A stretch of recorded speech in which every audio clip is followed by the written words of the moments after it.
El proyecto Conservando Juntos, una iniciativa conjunta con USAID, WCS, Internews y la Air Journalist Network, que tiene como objetivo fortalecer las capacidades de actores de la sociedad civil, organizaciones y sus redes regionales para liderar esfuerzos de conservación de la biodiversidad y prevención de delitos ambientales en la región amazónica de Colombia, Ecuador, Perú y Brasil. El proyecto ofrece becas para realizar historias periodísticas a profundidad sobre delitos ambientales en la Amazonía de Brasil, Colombia, Ecuador y Perú, y sobre sus posibles soluciones.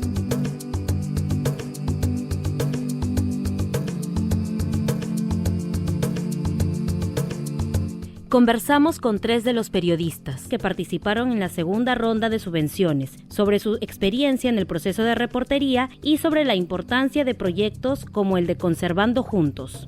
La historia de Conservando Juntos la trabajamos en estos 2 departamentos, en Guainía y en Bichada. Cerca del 75% de la población es indígena, por lo menos 3 décadas largas se ha desarrollado la minería y hace parte de una de las principales fuentes económicas del territorio. Pues yo quise aprovechar esta convocatoria para poder adentrarme en todo lo que significa la minería y poder hablar con las comunidades, sobre todo para poder entender el impacto que tiene la minería, porque pues la única cobertura que hay generalmente de los medios es la criminalización de la actividad minera, que por supuesto impacta los ecosistemas, impacta la Amazonía, pero que también hay de fondo unas realidades humanas a las cuales no se les está dando cobertura.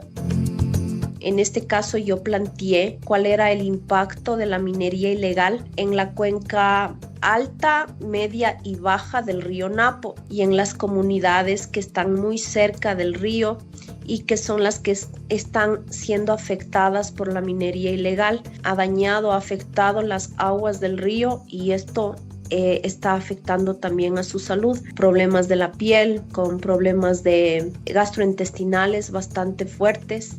En este caso yo planteé, tomemos muestras de sangre de las personas que estaban interesadas en conocer. Pudimos darnos cuenta que al menos 4 metales pesados estaban por encima de los rangos normales que establece la Organización Mundial de la Salud. Uno de ellos es el plomo, que se pudo evidenciar que las poblaciones quichuas que están en esta área están siendo afectadas tanto en la parte ambiental como en la parte de su salud.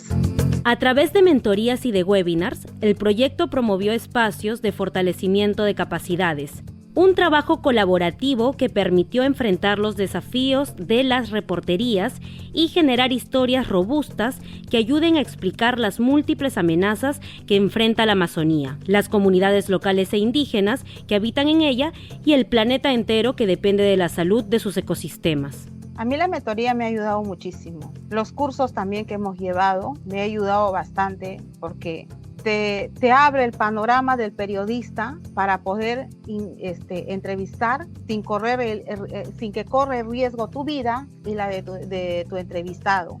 Pero en este camino más me enfoqué por la contaminación y el cambio alimenticio que ha sufrido mi cultura desde que inició la minería hace más de 10 años acá en la provincia de Condorcanqui.